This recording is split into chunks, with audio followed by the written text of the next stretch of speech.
50 years old from Japan. Diagnosis: male pattern hair loss level 3 and Vertex. In the Vertex, we can see there is some existing hair. It's emerged from here and is going downwards, upwards, like a clockwise 360. The patient wanted to increase the density around here, so we tried to put in the graft in between the existing hair to maximize density around here. This is the area of baldness. He have receded deep inside and wider recession here. So this is the design that we designed for him for the age-matched hairline.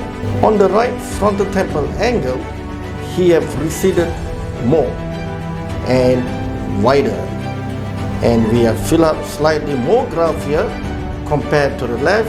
The hair loss here is less, here the hair loss is more. We increase the density more to balance up these two.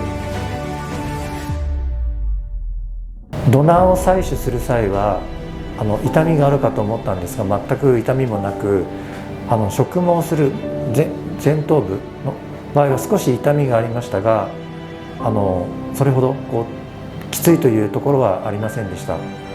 で、植毛後、夜は寝る際少し痛みが伴いましたが、翌日は全く痛みもなく通常に戻れています。いかがですか？ Good Glojas!